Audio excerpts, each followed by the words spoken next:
അതുപോലെ അതൊരു firewall. Firewall എന്ന് പറയുന്നത് ഒരു പ്രിമൈസ് നെറ്റ്വർക്കിൻ്റെയും ഇൻ്റർനെറ്റിൻ്റെയും ബിറ്റ്വീനായിട്ട് ഇൻസേർട്ട് ചെയ്യുന്നതാണ് ഒരു കൺട്രോൾഡ് ലിങ്ക് എസ്റ്റാബ്ലിഷ് ചെയ്യാൻ വേണ്ടിയിട്ട്. പിന്നെ അതുപോലെ അതൊരു ഔട്ടർ സെക്യൂരിറ്റി വാൾ അല്ലെങ്കിൽ പെരിമീറ്ററിനെ എറക്റ്റ് ചെയ്യാനും വേണ്ടിയിട്ടാണ്. പിന്നെ ഈ ഫയർവാൾ എന്ന് പറഞ്ഞൊരു സിംഗിൾ ചോക്ക് പോയിൻ്റ് ഫോം ചെയ്യും. അവിടെ നമുക്ക് സെക്യൂരിറ്റിയും അതുപോലെ ഓഡിറ്റൊക്കെ ഇമ്പോസ് ചെയ്യാൻ പറ്റും. പിന്നെ ഒരു ഫയർവാളിന് നമുക്ക് പിന്നെ വരുന്ന കുറച്ച് പോയിൻറ്റ്സാണ്. ഫസ്റ്റ് പോയിൻ്റ്, അതൊരു സിംഗിൾ ചോക്ക് പോയിൻറ്റിനെ ഡിഫൈൻ ചെയ്യും. അതെന്ന് പറഞ്ഞാൽ അൺഓതറൈസ്ഡ് ആയിട്ടുള്ള യൂസേഴ്സിനെ പ്രൊട്ടക്റ്റഡ് നെറ്റ്വർക്കിൽ നിന്നും ഔട്ടാക്കി വയ്ക്കും. പിന്നെ സെക്കൻഡ് പോയിൻ്റ് എന്ന് പറഞ്ഞാൽ വൾണറബിൾ സർവീസസിനെ ആ നെറ്റ്വർക്കിലേക്ക് എൻ്റർ ചെയ്യാനോ ലീവ് ചെയ്യാനോ പ്രൊഹിബിറ്റ് ചെയ്യും. നെറ്റ്വർക്കിലേക്ക് എൻ്റർ ചെയ്യാനും ലീവ് ചെയ്യാനും പ്രൊഹിബിറ്റ് ചെയ്യും വൾണറബിൾ സർവീസിനെ. പിന്നെ അതുപോലെ various kinds of IP spoofing, അതുപോലെ റൂട്ടിംഗ് അറ്റാക്ക്, ഇതിൽ നിന്നൊക്കെ ഒരു പ്രൊട്ടക്ഷൻ പ്രൊവൈഡ് ചെയ്യും. ഇതാണ് ഒരു പോയിൻ്റ്. ഒന്ന്, സിംഗിൾ ചോക്ക് പോയിൻ്റാണ് ഡിഫൈൻ ചെയ്യണേ. അത് അൺഓതറൈസ്ഡ് ആയിട്ടുള്ള യൂസേഴ്സിനെ പ്രൊട്ടക്റ്റഡ് നെറ്റ്വർക്കിൽ നിന്ന് ഔട്ടാക്കി വയ്ക്കും. പിന്നെ വൾണറബിൾ സർവീസിനെ എൻ്റർ ചെയ്യാനോ ലീവ് ചെയ്യാനോ സമ്മതിക്കില്ല. അതുപോലെ IP സ്പൂഫിങ്ങിൽ നിന്നും റൂട്ടിംഗ് അറ്റാക്കിൽ നിന്നൊക്കെ പ്രൊട്ടക്ഷൻ പ്രൊവൈഡ് ചെയ്യും. ഇനി ഇതിൽ സെക്കൻഡ് പോയിൻ്റ് എന്ന് പറഞ്ഞാൽ സെക്യൂരിറ്റി റിലേറ്റഡ് ആയിട്ടുള്ള ഇവൻറ്റ്സിനെ മോണിറ്റർ ചെയ്യാൻ വേണ്ടി ഒരു ലൊക്കേഷൻ പ്രൊവൈഡ് ചെയ്യും. അതാണ് സെക്കൻഡ് പോയിൻ്റ്. തേർഡ് വൺ എന്ന് പറഞ്ഞാൽ സെവറൽ ഇൻ്റർനെറ്റ് ഫംഗ്ഷന് ഒരു കൺവീനിയൻറ്റ് പ്ലാറ്റ്ഫോമായിട്ട് ഇത് സെർവ് ചെയ്യും. അതായത് സെക്യൂരിറ്റി റിലേറ്റഡ് ആയിരിക്കില്ല, പക്ഷേ സെവറൽ ഇൻ്റർനെറ്റ് ഫംഗ്ഷന് ഒരു കൺവീനിയൻറ്റ് പ്ലാറ്റ്ഫോം ആയിരിക്കും. പിന്നെ വരുന്നൊരു പോയിൻ്റ്, ഈ ഫയർവാൾ എന്ന് പറയുന്നത് IP സെക്യൂരിറ്റിക്ക് ഒരു പ്ലാറ്റ്ഫോമായിട്ട് സെർവ് ചെയ്യാം, ഒരു വിർച്വൽ പ്രൈവറ്റ് നെറ്റ്വർക്ക് ഇംപ്ലിമെൻറ്റ് ചെയ്യാൻ വേണ്ടി. IP സെക്യൂരിറ്റിക്ക് പ്ലാറ്റ്ഫോമായിട്ട് ഫയർവാൾ സെർവ് ചെയ്യും, വിർച്വൽ പ്രൈവറ്റ് നെറ്റ്വർക്ക് ഇംപ്ലിമെൻറ്റ് ചെയ്യാൻ.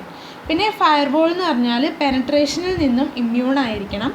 കാരണം എല്ലാ അറ്റാക്കും വരുന്നത് ഈ ഫയർവാളിലേക്കാണ്. അതുകൊണ്ട് അത് പെനട്രേഷനിൽ നിന്ന് ഇമ്മ്യൂൺ ആയിരിക്കണം. പിന്നെ വരുന്നത് ടെക്നിക്ക്. ഒരു ഫയർവാൾ ആക്സസിനെ കൺട്രോൾ ചെയ്യാനും അതിലെ സൈറ്റിൻ്റെ സെക്യൂരിറ്റി പോളിസീനെയൊക്കെ എൻഫോഴ്സ് ചെയ്യാനും വേണ്ടിയിട്ട് ഒരു 4 മെത്തേഡുകളാണുള്ളത്. അതിൽ ഫസ്റ്റ് വണ്ണാണ് service control, second one direction control, third one user control and fourth one behaviour control. അപ്പോൾ ഫസ്റ്റ് വണ്ണാണ് സർവീസ് കൺട്രോൾ എന്ന് പറഞ്ഞത്. അതെന്ന് പറയുന്നത് നമുക്ക് ആക്സസ് ചെയ്യാൻ പറ്റുന്ന അല്ലെങ്കിൽ ഇൻബൗണ്ട് ആയിട്ടുള്ള അല്ലെങ്കിൽ ഔട്ട്ബൗണ്ട് ആയിട്ടുള്ള ഇൻ്റർനെറ്റ് സർവീസസിൻ്റെ ടൈപ്പിനെ ഡിറ്റർമൈൻ ചെയ്യും. അതാണ് സർവീസ് കൺട്രോൾ എന്ന് പറഞ്ഞത്. Type of internet service that can be accessed inbound or outbound. Second വണ്ണാണ് ഡയറക്ഷൻ കൺട്രോൾ. ഇതെന്ന് പറയുന്നത് ഒരു പർട്ടിക്കുലർ സർവീസ് അതിൻ്റെ റിക്വസ്റ്റ് ഇനീഷ്യേറ്റ് ചെയ്യുന്ന ഡയറക്ഷനെ ഡിറ്റർമൈൻ ചെയ്യും. അതുപോലെ അതിനെ ഫയർവാളിലൂടെ ഫ്ലോ ചെയ്യാനും അലോ ചെയ്യും. അതാണ് ഡയറക്ഷൻ കൺട്രോളിൽ വരിക. തേർഡ് വണ്ണാണ് യൂസർ കൺട്രോൾ. അതെന്ന് പറഞ്ഞത് ഒരു സർവീസിലേക്കുള്ള ആക്സസിനെ കൺട്രോൾ ചെയ്യും. ഏത് യൂസറാണോ അത് ആക്സസ് ചെയ്യാൻ അറ്റംപ്റ്റ് ചെയ്യണേ എന്നനുസരിച്ച്. അപ്പോൾ ഒരു സർവീസസിലേക്കുള്ള ആക്സസിനെ കൺട്രോൾ ചെയ്യും, ഏത് യൂസറാണോ അതിലേക്കുള്ള ആക്സസിന് അറ്റംപ്റ്റ് ചെയ്യണമെന്ന് നോക്കിയിട്ട്. പിന്നെ ലാസ്റ്റ് വരുന്നതാണ് ബിഹേവിയർ കൺട്രോൾ. ഇതെന്ന് പറഞ്ഞാൽ എങ്ങനെയാണ് ഒരു പർട്ടിക്കുലർ സർവീസ് യൂസ് ചെയ്യുക എന്നുള്ളതാണ് ബിഹേവിയർ കൺട്രോളിൽ വരിക. ഇപ്പോൾ എക്സാമ്പിളായിട്ട് പറയുകയാണെങ്കിൽ ഫയർവാൾ ഇമെയിലിനെയൊക്കെ ഫിൽറ്റർ ചെയ്യും, സ്പാം എലിമിനേറ്റ് ചെയ്യാൻ വേണ്ടി. അത്രയാണ് അതിൽ വരുന്നത്. ഇനി ഫയർവാളിന് കുറച്ച് ലിമിറ്റേഷൻസ് ഉണ്ട്. ഇപ്പോൾ ഫസ്റ്റ് വൺ എന്ന് പറഞ്ഞാൽ അതിന് ഫയർവാളിനെ ബൈപ്പാസ് ചെയ്യുന്ന അറ്റാക്കിനെ അഗെയിൻസ്റ്റ് ആയിട്ട് പ്രൊട്ടക്റ്റ് ചെയ്യാൻ പറ്റില്ല. ഫയർവാളിനെ ബൈപ്പാസ് ചെയ്യുന്ന അറ്റാക്കിനെ പ്രൊട്ടക്റ്റ് ചെയ്യാൻ പറ്റില്ല. പിന്നെ അതുപോലെ ഇൻറ്റേർണൽ ത്രെറ്റിന് അഗെയിൻസ്റ്റ് ആയിട്ട് പ്രൊട്ടക്റ്റ് ചെയ്യാൻ പറ്റില്ല. പിന്നെ ഇംപ്രോപ്പർലി സെക്യൂർഡ് ആയിട്ടുള്ള വയർലെസ് ലാൻ നമ്മൾ ഓർഗനൈസേഷൻ്റെ ഔട്ട്സൈഡിൽ നിന്നായിരിക്കും ആക്സസ് ചെയ്യുന്നത്. അപ്പോൾ ഒരു ഇൻറ്റേർണൽ ഫയർവാൾ ഒരു എൻ്റർപ്രൈസ് നെറ്റ്വർക്കിൻ്റെ പോർഷൻസിൽ നിന്നും സെപ്പറേറ്റഡ് ആയിരിക്കും. അപ്പോൾ അത് ഈ വയർലെസ് കമ്മ്യൂണിക്കേഷന് അഗെയിൻസ്റ്റ് ആയിട്ട് ഗാർഡ് ചെയ്യാൻ പറ്റില്ല. പിന്നെ ലാസ്റ്റ് വൺ, ഒരു ലാപ്ടോപ്പ് PDA അല്ലെങ്കിൽ പോർട്ടബിൾ സ്റ്റോറേജ് ഡിവൈസ് നമുക്ക് യൂസ് ചെയ്യാം. അത് കോർപ്പറേറ്റ് നെറ്റ്വർക്കിൻ്റെ ഔട്ട്സൈഡിൽ ഇൻഫെക്റ്റഡ് ആയിരിക്കും. എന്നിട്ട് അതിനെ അറ്റാച്ച് ചെയ്യും, എന്നിട്ട് അത് ഇൻറ്റേർണലായിട്ട് യൂസ് ചെയ്യും.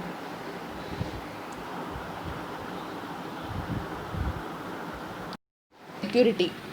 വേൾഡ് വൈഡ് വെബ് എന്ന് പറയുന്നത് ഇൻ്റർനെറ്റിലോ അല്ലെങ്കിൽ TCP/IP ഇൻട്രാനെറ്റിലോ റൺ ചെയ്യുന്ന ഒരു ക്ലയൻറ്റ് സെർവർ ആപ്ലിക്കേഷനാണ്. പിന്നെ വെബ് സെക്യൂരിറ്റി കൺസിഡറേഷനിൽ വരുന്ന ഫസ്റ്റ് പോയിൻ്റ് എന്ന് പറഞ്ഞാൽ നമുക്കറിയാം, വെബ് എന്ന് പറഞ്ഞു കഴിഞ്ഞാൽ ഒരു കോർപ്പറേറ്റിൻ്റെ അല്ലെങ്കിൽ ഒരു പ്രൊഡക്റ്റ് ഇൻഫോർമേഷനെ പറ്റി ഹൈലി വിസിബിൾ ആയിട്ടുള്ള ഔട്ട്ലെറ്റ് സെർവ് ചെയ്യുന്നുണ്ട്. ഈ വെബ് ബ്രൗസേഴ്സ് എന്ന് പറഞ്ഞാൽ നമുക്ക് യൂസ് ചെയ്യാൻ ഭയങ്കര ഈസിയാണ്. അതുപോലെ വെബ് സെർവേഴ്സ് ആണെങ്കിൽ അതിനെ കോൺഫിഗർ ചെയ്യാനും മാനേജ് ചെയ്യാനും ഈസിയാണ്.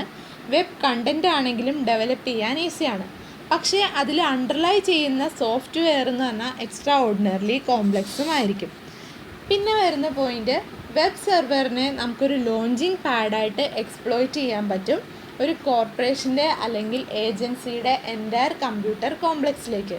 ഒരു കോർപ്പറേഷൻ്റെ അല്ലെങ്കിൽ ഏജൻസിയുടെ എൻറ്റയർ കമ്പ്യൂട്ടർ കോംപ്ലക്സിലേക്ക് വെബ് സെർവറിനെ നമുക്കൊരു ലോഞ്ചിങ് പാഡായിട്ട് എക്സ്പ്ലോയിറ്റ് ചെയ്യാൻ പറ്റും. അടുത്ത പോയിൻ്റ്, ഒരു വെബ് ബേസ്ഡ് സെർവറിൻ്റെ കോമൺ ക്ലയൻ്റ് എന്ന് പറയുന്നത് കാഷ്വൽ അല്ലെങ്കിൽ അൺട്രെയിൻഡ് ആയിട്ടുള്ള യൂസേഴ്സ് ആയിരിക്കും. അപ്പോൾ അങ്ങനെയുള്ള യൂസേഴ്സിന് സെക്യൂരിറ്റി, അവിടെ എക്സിസ്റ്റ് ചെയ്യുന്ന സെക്യൂരിറ്റി റിസ്കിനെ പറ്റി അവെയർ ആയിരിക്കില്ല. അതുകൊണ്ട് തന്നെ എഫക്റ്റീവായിട്ടുള്ള കൗണ്ടർ മെഷേഴ്സ് എടുക്കാനുള്ള നോളജോ ടൂൾസോ അവരുടെ കയ്യിൽ ഉണ്ടാവില്ല. ഇത്രയൊക്കെയാണ് വെബ് സെക്യൂരിറ്റി കൺസിഡറേഷനിൽ വരുന്നത്. അപ്പോൾ ഇനി എങ്ങനെയാണ് വെബ് സെക്യൂരിറ്റി പ്രൊവൈഡ് ചെയ്യാൻ നോക്കാം. മെയിനായിട്ടും 3 മെത്തേഡാണുള്ളത്. നെറ്റ്വർക്ക് ലെവലുണ്ട്, ട്രാൻസ്പോർട്ട് ലെവലുണ്ട്, ആപ്ലിക്കേഷൻ ലെവലുണ്ട്. അപ്പോൾ ഫസ്റ്റ് മെത്തേഡ് എന്ന് പറഞ്ഞാൽ first method to provide web security എന്ന് പറയുന്നത് IP സെക്യൂരിറ്റി യൂസ് ചെയ്യുക. IP സെക്യൂരിറ്റി യൂസ് ചെയ്യുമ്പോൾ 2 അഡ്വാൻറ്റേജ് ആണുള്ളത്. ഫസ്റ്റ് വൺ, IP സെക്യൂരിറ്റി എന്ന് പറയുന്നത് എൻഡ് യൂസേഴ്സിനും ആപ്ലിക്കേഷൻസിനും ട്രാൻസ്പെറൻ്റ് ആയിരിക്കും. അതുകൊണ്ട് തന്നെ അതൊരു ജനറൽ പർപ്പസ് സൊല്യൂഷൻ പ്രൊവൈഡ് ചെയ്യും. പിന്നെ IP സെക്യൂരിറ്റി എന്ന് പറഞ്ഞാൽ ഒരു ഫിൽറ്ററിങ് കേപ്പബിലിറ്റി അതിൽ ഇൻക്ലൂഡാണ്. അതുകൊണ്ട് തന്നെ സെലക്റ്റഡ് ട്രാഫിക്കിന് മാത്രം IP സെക്യൂരിറ്റി പ്രോസസ്സിങ്ങിനെ ഓവർഹെഡിനെ ഇൻകർ ചെയ്താൽ മതി. ഇനി അടുത്തൊരു മെത്തേഡാണ് TCPക്ക് ജസ്റ്റ് അബോവ് ആയിട്ട് സെക്യൂരിറ്റി ഇംപ്ലിമെൻറ്റ് ചെയ്യുക. അതാണ് ട്രാൻസ്പോർട്ട് ലെവലിൽ വരുന്നത്. അപ്പോൾ അതിൽ മെയിനായിട്ട് 2 വരുന്നത്, സെക്യൂർ സോക്കറ്റ് ലെയറും അതുപോലെ ട്രാൻസ്പോർട്ട് ലെയർ സെക്യൂരിറ്റി. അപ്പം ഈ ലെവലിൽ നമുക്ക് 2 ഇംപ്ലിമെൻറ്റേഷൻ ചോയ്സാണ് ഉള്ളത്. ഒന്നില്ലെങ്കിൽ SSLനെ അണ്ടർലൈങ് പ്രോട്ടോകോൾ സ്യൂട്ടിൻ്റെ പാർട്ടായിട്ട് പ്രൊവൈഡ് ചെയ്യാം. SSLനെ അല്ലെങ്കിൽ ഈ TLSനെ അതിന് നമുക്കൊരു അണ്ടർലൈങ് പ്രോട്ടോകോൾ സ്യൂട്ടിൻ്റെ പാർട്ടായിട്ട് പ്രൊവൈഡ് ചെയ്യാം. അങ്ങനെ വരുമ്പോൾ അത് ആപ്ലിക്കേഷൻസിന് ട്രാൻസ്പെറൻ്റ് ആയിരിക്കും. അതുപോലെ നമുക്ക് SSLനെ ഒരു സ്പെസിഫിക് പാക്കേജിൻ്റെ ഉള്ളിൽ എംബഡ് ചെയ്തും ഇംപ്ലിമെൻറ്റ് ചെയ്യാം. അപ്പോൾ 2 ഇംപ്ലിമെൻറ്റേഷനാണുള്ളത്. ഒന്നില്ലെങ്കിൽ അണ്ടർലൈങ് പ്രോട്ടോകോൾ സ്യൂട്ടിൻ്റെ പാർട്ടായിട്ട് പ്രൊവൈഡ് ചെയ്യുക, അല്ലെങ്കിൽ സ്പെസിഫിക് പാക്കേജിൽ എംബഡ് ചെയ്യുക. ഇപ്പോൾ എക്സാമ്പിൾ പറയുകയാണെങ്കിൽ നെറ്റ്സ്കേപ്പ് അതുപോലെ മൈക്രോസോഫ്റ്റ് എക്സ്പ്ലോററൊക്കെ ഈ SSL വെച്ച് എക്യുപ്ഡ് ആയിട്ടായിരിക്കും ഇപ്പോൾ വരണത്. ഇനി അടുത്ത മെത്തേഡാണ് application level. Application specific security services എന്ന് പറയുന്നത് ഒരു പർട്ടിക്കുലർ ആപ്ലിക്കേഷൻ്റെ ഉള്ളിൽ എംബഡഡ് ആയിരിക്കും. ആപ്ലിക്കേഷൻ സ്പെസിഫിക് സെക്യൂരിറ്റി സർവീസ് എന്ന് പറഞ്ഞാൽ ഒരു പർട്ടിക്കുലർ ആപ്ലിക്കേഷൻ്റെ ഉള്ളിൽ എംബഡഡ് ആയിരിക്കും. അപ്പോൾ ഈ അപ്രോച്ചിൻ്റെ അഡ്വാൻറ്റേജ് എന്ന് പറഞ്ഞാൽ അതിൻ്റെ സർവീസിനെ നമുക്ക് ടൈലർ ചെയ്യാൻ പറ്റും.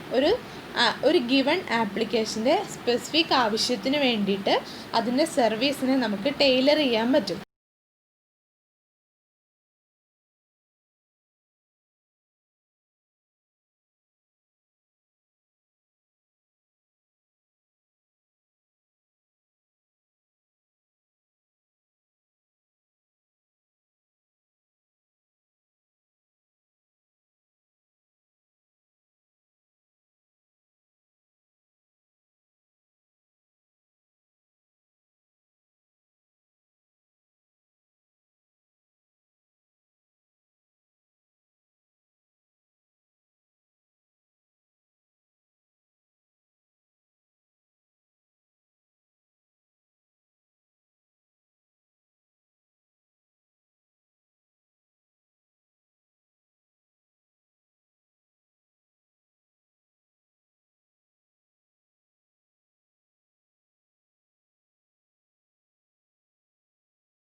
SSL വരുന്ന അടുത്തൊരു പ്രോട്ടോക്കോളാണ് ഹാൻഡ് ഷേക്ക് പ്രോട്ടോക്കോൾ എന്ന് പറഞ്ഞത്. ഈ പ്രോട്ടോക്കോൾ എന്ന് പറഞ്ഞാൽ സെർവറിനെയും ക്ലയൻറ്റിനെയും ഓതൻറ്റിക്കേറ്റ് ചെയ്യാൻ വേണ്ടിയിട്ട് അലോ ചെയ്യുന്ന ഒരു പ്രോട്ടോക്കോളാണ്. പിന്നെ അതുപോലെ ഒരു എൻക്രിപ്ഷനെ നെഗോഷിയേറ്റ് ചെയ്യാൻ, അതുപോലെ മാക് അൽഗോരിതത്തിനെ, പിന്നെ ക്രിപ്റ്റോഗ്രഫിക് കീ, ഇതെല്ലാം എന്തിനാ SSL റെക്കോർഡിൽ സെൻഡ് ചെയ്യുന്ന ഡാറ്റേനെ പ്രൊട്ടക്റ്റ് ചെയ്യാൻ വേണ്ടിയിട്ട് ചെയ്യുന്നു. പിന്നെ ഈ ഹാൻഡ് ഷേക്ക് പ്രോട്ടോക്കോൾ എന്ന് പറയുന്നത് ഒരു ഡാറ്റ, ഏതെങ്കിലും ഒരു ആപ്ലിക്കേഷൻ ഡാറ്റ ട്രാൻസ്മിറ്റ് ചെയ്യുന്നതിന് മുമ്പായിരിക്കും യൂസ് ചെയ്യുക. ഹാൻഡ് ഷേക്ക് പ്രോട്ടോക്കോൾ യൂസ് ചെയ്യുന്നത് ഒരു ആപ്ലിക്കേഷൻ ഡാറ്റ ട്രാൻസ്മിറ്റ് ചെയ്യുന്നതിന് മുമ്പായിരിക്കും. പിന്നെ ഹാൻഡ് ഷേക്ക് പ്രോട്ടോക്കോളിൽ ഒരു സീരീസ് ഓഫ് മെസ്സേജ് ഉണ്ടാവും. ക്ലയൻറ്റും സെർവറും തമ്മിൽ എക്സ്ചേഞ്ച് ചെയ്യുന്ന സീരീസ് ഓഫ് മെസ്സേജ് കൺസിസ്റ്റ് ചെയ്യുന്നുണ്ടാവും. പിന്നെ അതിൽ വരുന്ന 3 എണ്ണമാണ് ടൈപ്പ്, ലെങ്ത്ത്, കണ്ടൻറ്റ്. ടൈപ്പ് എന്ന് പറഞ്ഞാൽ 1 of 10 മെസ്സേജിനെ ഇൻഡിക്കേറ്റ് ചെയ്യും. പിന്നെ ലെങ്ത്ത് എന്ന് പറഞ്ഞാൽ ആ മെസ്സേജിനെ ലെങ്ത്ത് ആയിരിക്കും കാണിക്കുക ഇൻ ബൈറ്റ്. പിന്നെ കണ്ടൻറ്റ് എന്ന് പറഞ്ഞാൽ ആ മെസ്സേജായിട്ട് റിലേറ്റ് ചെയ്യിക്കുന്ന പാരാമീറ്റേഴ്സ്. അപ്പോൾ ടൈപ്പ് ഉണ്ടാകും, ലെങ്ത്ത് ഉണ്ടാകും, കണ്ടൻറ്റ് ഉണ്ടാകും. ഇനി ഈ അൽഗോരിതത്തിന് മെയിനായിട്ടും 4 phases ആണുള്ളത്. അത് ആ ഫിഗർ വെച്ച് വേണം പഠിക്കാൻ. അപ്പോൾ ഫിഗറിൽ നോക്കിക്കഴിഞ്ഞാൽ നമുക്ക് കാണാം, ഫസ്റ്റ് ഫേസ് എന്ന് പറയുന്നത് സെക്യൂരിറ്റി കേപ്പബിലിറ്റി എസ്റ്റാബ്ലിഷ് ചെയ്യുക എന്നുള്ളതാണ്. അപ്പോൾ ഈ ഫേസ് എന്ന് പറഞ്ഞാൽ ഒരു ലോജിക്കൽ കണക്ഷനെ ഇനീഷ്യേറ്റ് ചെയ്യണം. അങ്ങനെ നമുക്ക് സെക്യൂരിറ്റി കേപ്പബിലിറ്റിയൊക്കെ എസ്റ്റാബ്ലിഷ് ചെയ്യാം. അപ്പോൾ ഈ എക്സ്ചേഞ്ച് ഇനീഷ്യേറ്റ് ചെയ്യുന്നത് ക്ലയൻ്റ് ആയിരിക്കും. എങ്ങനെ? ഒരു ക്ലയൻറ്റ് ഹലോ മെസ്സേജ് സെൻഡ് ചെയ്യുന്ന വഴി. അപ്പോൾ അതിൽ എന്തൊക്കെ പാരാമീറ്റേഴ്സ് ഉണ്ടാകും? അതിൽ വേർഷൻ ഉണ്ടാകും, റാൻഡം ഉണ്ടാകും, session ID, cipher suite, compression method. ഇത്രയൊക്കെ ആയിരിക്കും ആ ക്ലയൻറ്റ് ഹലോ മെസ്സേജിലുള്ള പാരാമീറ്റേഴ്സ് എന്ന് പറയുന്നത്. ഇനി ഈ ക്ലയൻറ്റ് ഹലോ മെസ്സേജ് സെൻഡ് ചെയ്ത് കഴിഞ്ഞാൽ സെർവർ ഹലോ മെസ്സേജിന് വേണ്ടി ക്ലയൻറ്റ് വെയിറ്റ് ചെയ്യും. അതിലും ഈ സെയിം പാരാമീറ്റേഴ്സ് തന്നെയായിരിക്കും ഉണ്ടാവുക. സെക്കൻഡ് ഫേസ് എന്ന് പറയുന്നത് server authentication and key exchange ആയിരിക്കും. ഈ ഫേസ് എന്ന് പറയുന്നത് സെർവറിൻ്റെ ഒരു ഓതൻറ്റിക്കേഷൻ ആണ് പ്രൊവൈഡ് ചെയ്യുന്നത് ക്ലയൻറ്റിലേക്ക്. ആ ഫിഗർ നോക്കിയാൽ അറിയാം, അതിൽ സെർവർ ആദ്യം സെൻഡ് ചെയ്യുന്നത് ഒരു സർട്ടിഫിക്കറ്റ് ആയിരിക്കും. സെർവർ അതിൻ്റെ സർട്ടിഫിക്കറ്റ് സെൻഡ് ചെയ്യും. അത് ഓതൻറ്റിക്കേറ്റ് ചെയ്യണം എന്നാണ് എങ്കിൽ 1 or more സർട്ടിഫിക്കറ്റ് സെൻഡ് ചെയ്യും. പിന്നെ സെർവർ സെൻഡ് ചെയ്യുന്നത് ഒരു സെർവർ കീ എക്സ്ചേഞ്ച് ആയിരിക്കും. അതിലെന്താ, ലിസ്റ്റ് ഓഫ് സീക്രട്ട് കീ ആയിരിക്കും ഉണ്ടാവുക. സബ്സിക്വൻറ്റ് ഡാറ്റയ്ക്ക് ആവശ്യമായിട്ടുള്ള ലിസ്റ്റ് ഓഫ് സീക്രട്ട് കീ ആയിരിക്കും സെർവർ കീ എക്സ്ചേഞ്ചിൽ ഉണ്ടാവുക. പിന്നെ വരുന്നത് സർട്ടിഫിക്കറ്റ് റിക്വസ്റ്റ് ആണ്. ആ മെസ്സേജ് ആയിരിക്കും പിന്നെ സെൻഡ് ചെയ്യുന്നത്. അതിൽ 2 പാരാമീറ്റേഴ്സ് ആയിരിക്കും ഉണ്ടാവുക, സർട്ടിഫിക്കറ്റ് ടൈപ്പും സർട്ടിഫിക്കറ്റ് അതോറിറ്റിയും. പിന്നെ ഈ ഫേസ് 2ൽ ലാസ്റ്റ് സെൻഡ് ചെയ്യുന്ന മെസ്സേജാണ് സെർവർ ഹലോ ഡൺ. അപ്പോൾ ഇതെന്ന് പറയുന്നത് എന്താണ്? അത് സെർവർ ആയിരിക്കും സെൻഡ് ചെയ്യുന്നത്. എന്തിനാ? സെർവർ ഹലോ എൻഡായി എന്ന് കാണിക്കാൻ വേണ്ടിയിട്ട്. അതാണ് server hello done. Server hello എൻഡായി എന്ന് കാണിക്കാൻ വേണ്ടി സെർവർ ഹലോ ഡൺ കാണിക്കും. ഇനി ഇതിൻ്റെ തേർഡ് ഫേസ് എന്ന് പറയുന്നത് client authentication and key exchange ആണ്. അപ്പോൾ ക്ലയൻറ്റ് ഓതൻറ്റിക്കേഷൻ ആൻഡ് കീ എക്സ്ചേഞ്ചിലാണ് എങ്കിൽ ഈ ഫേസ് എന്ന് പറഞ്ഞാൽ ക്ലയൻറ്റ് ഓതൻറ്റിക്കേഷൻ സെർവറിന് പ്രൊവൈഡ് ചെയ്യും.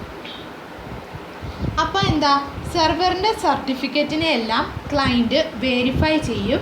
എന്നിട്ട് സെർവർ ഹലോ പാരാമീറ്റേഴ്സ് എല്ലാം അക്സെപ്റ്റബിൾ ആണോ എന്ന് നോക്കും. സർട്ടിഫിക്കറ്റിനെ വെരിഫൈ ചെയ്തിട്ട് സെർവർ ഹലോ പാരാമീറ്റേഴ്സ് അക്സെപ്റ്റബിൾ ആണോ എന്ന് നോക്കും.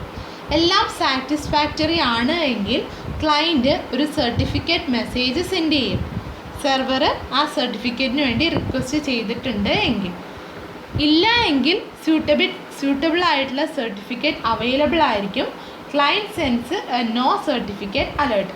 അപ്പം നോ സർട്ടിഫിക്കറ്റ് അലേർട്ട് സെൻഡ് ചെയ്യും. ഇപ്പോൾ സർട്ടിഫിക്കറ്റ് റിക്വസ്റ്റ് കൊടുത്തത് കൊണ്ട് സർട്ടിഫിക്കറ്റ് അങ്ങോട്ട് സെൻഡ് ചെയ്യും. ഇനി പിന്നെ ക്ലയൻറ്റ് സെൻഡ് ചെയ്യുന്നത് ഒരു certificate verify certificate key exchange message ആയിരിക്കും. അതെന്ന് പറഞ്ഞാൽ സെർവർ കീ എക്സ്ചേഞ്ച് മെസ്സേജിലുള്ള സെയിം പാരാമീറ്റേഴ്സ് തന്നെയായിരിക്കും ക്ലയൻറ്റ് കീ എക്സ്ചേഞ്ചിലും ഉണ്ടാവുക. അത് ഇനി ലാസ്റ്റ് സെൻഡ് ചെയ്യുന്നതാണ് സർട്ടിഫിക്കറ്റ് വെരിഫൈ മെസ്സേജ് എന്ന് പറഞ്ഞാൽ. അതെന്ന് പറഞ്ഞാൽ ക്ലയൻറ്റ് സർട്ടിഫിക്കറ്റിൻ്റെ എക്സ്പ്ലിസിറ്റ് വെരിഫിക്കേഷൻ പ്രൊവൈഡ് ചെയ്യുന്നതായിരിക്കും സർട്ടിഫിക്കറ്റ് വെരിഫൈ മെസ്സേജ് എന്ന് പറഞ്ഞാൽ.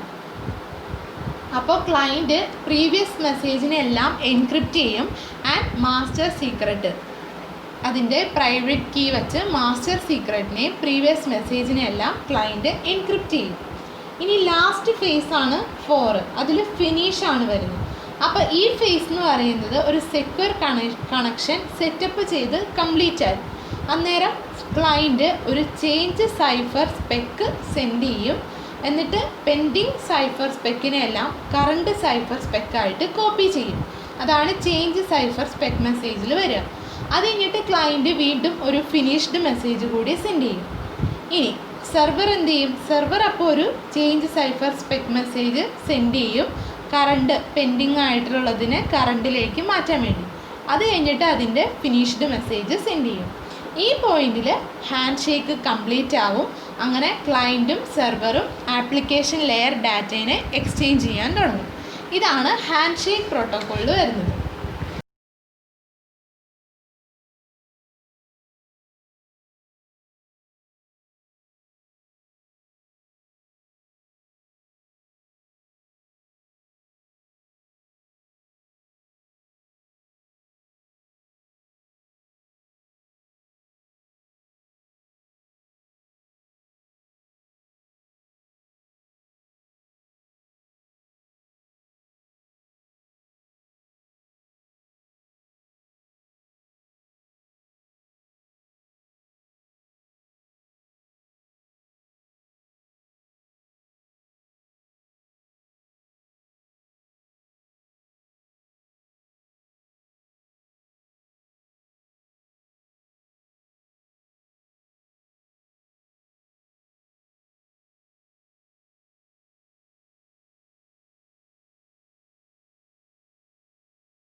ട്രാൻസ്പോർട്ട് ലെയർ സെക്യൂരിറ്റി ഇതെന്ന് പറയുന്നത് ഡിഫൈൻ ചെയ്തിരിക്കുന്ന ഒരു പ്രൊപ്പോസ്ഡ് ഇൻ്റർനെറ്റ് സ്റ്റാൻഡേർഡ് ആയിട്ടാണ് RFC 5246. RFC 5246 ഒരു പ്രൊപ്പോസ്ഡ് ഇൻ്റർനെറ്റ് സ്റ്റാൻഡേർഡ് ആയിട്ടാണ് ഈ ട്രാൻസ്പോർട്ട് ലെയർ സെക്യൂരിറ്റി ഡിഫൈൻ ചെയ്തിരിക്കുന്നത്. RFC 5246 എന്ന് പറയുന്നത് SSLv3 സിമിലർ ആണ്. പിന്നെ അതിൽ കുറച്ച് ഡിഫറൻസ് ഉണ്ട്, അതാണ് ഇനി പറയാൻ പോണത്. ഫസ്റ്റ് വണ്ണാണ് വേർഷൻ നമ്പർ എന്ന് പറയുന്നത്. TLSൻ്റെ റെക്കോർഡ് ഫോർമാറ്റ് എന്ന് പറയുന്നത് SSLൻ്റെ റെക്കോർഡ് ഫോർമാറ്റായിട്ട് സെയിം തന്നെയാണ്. പിന്നെ ഹെഡറിലുള്ള ഫീൽഡും സെയിം മീനിങ് തന്നെയാണ് കൊടുക്കുന്നത്. ഒരു ഡിഫറൻസ് എന്ന് പറയുന്നത് അതിൻ്റെ വേർഷൻ വാല്യൂസിലാണ്. കറണ്ട് വേർഷൻ ഓഫ് TLSൽ അതിൻ്റെ മേജർ വേർഷൻ 3 ആയിരിക്കും, മൈനർ വേർഷനും 3 ആയിരിക്കും. പക്ഷേ SSLv3 എന്താ മേജർ 3യും മൈനർ 0 ആയിട്ടാണെന്ന് നമ്മൾ കണ്ടത്. അപ്പോൾ TLSൽ എന്തായിരിക്കും? കറണ്ട് വേർഷനിൽ മേജർ വേർഷൻ 3യും മൈനർ വേർഷനും 3 ആയിരിക്കും. നെക്സ്റ്റ് വണ്ണാണ് മെസ്സേജ് ഓതൻറ്റിക്കേഷൻ കോഡ് എന്ന് പറഞ്ഞത്. SSLv3യും TLS MAC സ്കീമും തമ്മിൽ 2 ഡിഫറൻസ് ആണുള്ളത്. First one actual algorithm, second one scope of MAC കാൽക്കുലേഷനുമാണ്. TLS എന്ന് പറയുന്നത് HMAC അൽഗോരിതം ആയിരിക്കും യൂസ് ചെയ്യുന്നത്. അത് ഡിഫൈൻ ചെയ്തേക്കുന്നത് RFC 2104 TLS യൂസ് ചെയ്യുന്നത് HMAC അൽഗോരിതമാണ്. RFC 2104 ഡിഫൈൻ ചെയ്തിരിക്കുന്ന HMAC അൽഗോരിതമാണ് യൂസ് ചെയ്യുക. നെക്സ്റ്റ് വണ്ണാണ് സ്യൂഡോ റാൻഡം ഫംഗ്ഷൻ എന്ന് പറയുന്നത്. TLS ഒരു സ്യൂഡോ റാൻഡം ഫംഗ്ഷൻ യൂസ് ചെയ്യുന്നുണ്ട്. അതിന് നമ്മൾ PRF എന്നാണ് പറയുക. സീക്രട്ടിനെ എല്ലാം ഒരു ബ്ലോക്കിലേക്ക് എക്സ്പാൻഡ് ചെയ്യുകയാണ്. ഒരു ബ്ലോക്ക് ഓഫ് ഡാറ്റയിലേക്ക് സീക്രട്ടിനെയൊക്കെ എക്സ്പാൻഡ് ചെയ്യും. എന്തിനു വേണ്ടിയാണ്? കീ ജനറേഷനും അതുപോലെ വാലിഡേഷൻ പോലെയുള്ള പർപ്പസിന് വേണ്ടിയിട്ട്. അതാണ് സ്യൂഡോ റാൻഡം ഫംഗ്ഷൻ എന്ന് പറയുന്നത്.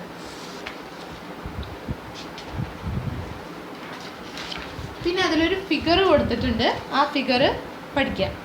നെക്സ്റ്റ് വണ്ണാണ് സൈഫർ സ്യൂട്ട് എന്ന് പറഞ്ഞാൽ. അതിൽ സ്മോൾ ഡിഫറൻസ് ആണ് SSLv3യും TLSും തമ്മിലുള്ളത്. അതാണ് കീ എക്സ്ചേഞ്ചും symmetric encryption algorithm. Key exchange ആണെങ്കിൽ TLS എല്ലാ കീ എക്സ്ചേഞ്ച് ടെക്നിക്കും SSLv3 പോലെ തന്നെയാണ് സപ്പോർട്ട് ചെയ്യുന്നത്. വിത്ത് ഫോർട്ടസ ഒരു എക്സെപ്ഷൻ ആയിരിക്കും.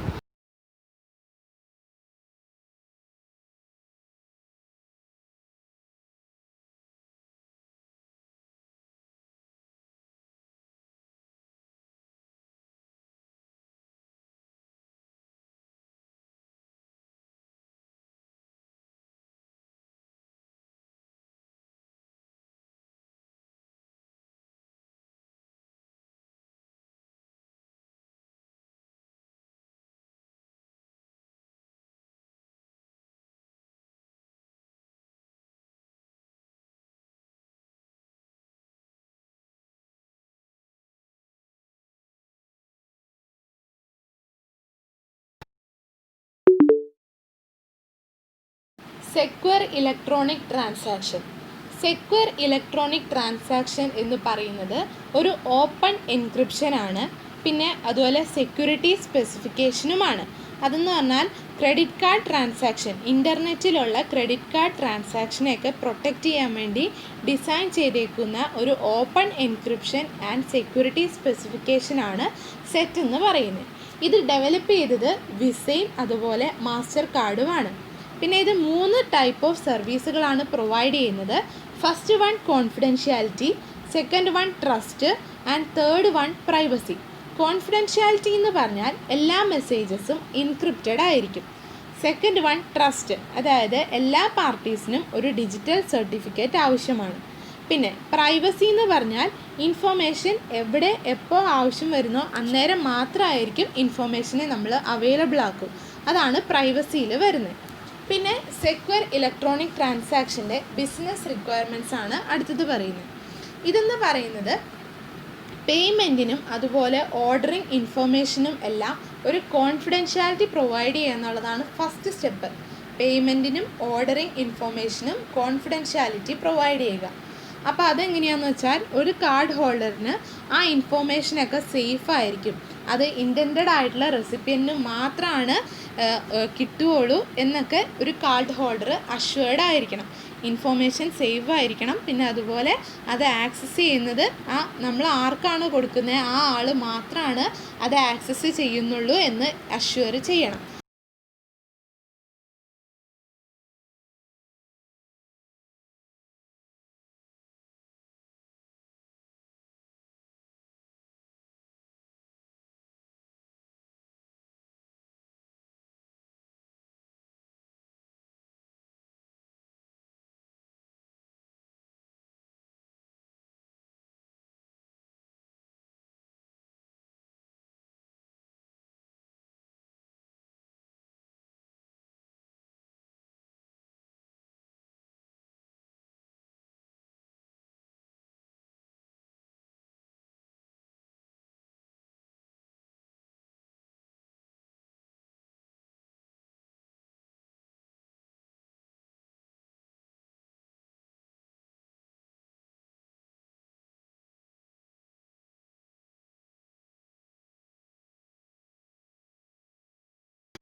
Dual signature. സെക്യൂർഡ് ഇലക്ട്രോണിക് ട്രാൻസാക്ഷനിൽ വരുന്ന ഒരു ടോപ്പിക്കാണ് ഡുവൽ സിഗ്നേച്ചർ എന്ന് പറഞ്ഞത്. അപ്പോൾ ഡുവൽ സിഗ്നേച്ചറിൻ്റെ പർപ്പസ് എന്ന് പറഞ്ഞാൽ 2 ഡിഫറെൻറ്റ് റെസിപ്പിയൻസിന് കൊടുക്കേണ്ട 2 മെസ്സേജസിനെ ലിങ്ക് ചെയ്യുക എന്നുള്ളതാണ്. 2 മെസ്സേജ് ഉണ്ടാവും, അതെന്ന് പറഞ്ഞാൽ 2 ഡിഫറെൻറ്റ് റെസിപ്പിയൻറ്റിനായിരിക്കും കൊടുക്കേണ്ടത്. അതിനെ ലിങ്ക് ചെയ്യുക എന്നുള്ളതാണ് ഡുവൽ സിഗ്നേച്ചറിൻ്റെ പർപ്പസ്. അപ്പോൾ ഈ കേസിൽ കസ്റ്റമറിന് ഒരു ഓർഡർ ഇൻഫോർമേഷൻ മെർച്ചൻറ്റിന് കൊടുക്കണം. അതുപോലെ കസ്റ്റമറിന് ഒരു പേയ്മെൻറ്റ് ഇൻഫോർമേഷൻ ബാങ്കിനും കൊടുക്കണം. അപ്പോൾ മെർച്ചൻറ്റിന് ഈ കസ്റ്റമറിൻ്റെ ക്രെഡിറ്റ് കാർഡ് നമ്പർ അറിയേണ്ട ആവശ്യമില്ല. അതുപോലെ ബാങ്കിന് കസ്റ്റമറിൻ്റെ ഓർഡറിൻ്റെ ഡീറ്റെയിൽസും അറിയേണ്ട ആവശ്യമില്ല. അപ്പോൾ ഇതിൻ്റെ ഗോൾ എന്ന് പറഞ്ഞാൽ limit information to a need to know basis. അതായത് എന്താണ്, ഇത് കസ്റ്റമറിന് ഒരു എക്സ്ട്രാ പ്രൊട്ടക്ഷൻ അഫോർഡ് ചെയ്ത് കൊടുക്കും ഇൻ ടേംസ് ഓഫ് പ്രൈവസി. അതായത് ഈ ഐറ്റത്തിനെ സെപ്പറേറ്റ് ചെയ്ത് വെച്ചുകൊണ്ട് ഒരു എക്സ്ട്രാ പ്രൊട്ടക്ഷൻ ഇതിന് അഫോർഡ് ചെയ്ത് കൊടുക്കും. പിന്നെ ഈ ലിങ്ക് നമുക്ക് എന്തിനാന്ന് വെച്ചാൽ ആ പേയ്മെൻറ്റ് ഒരു പർട്ടിക്കുലർ ഓർഡറിനാണെന്ന് കാണിക്കാനാണ്, അല്ലാതെ വേറൊരു ഓർഡറിനല്ല, ഒരു പർട്ടിക്കുലർ ഓർഡറിനാണെന്ന് കാണിക്കാൻ വേണ്ടിയിട്ടാണ് ഈ ലിങ്ക് നമ്മൾ യൂസ് ചെയ്യുക.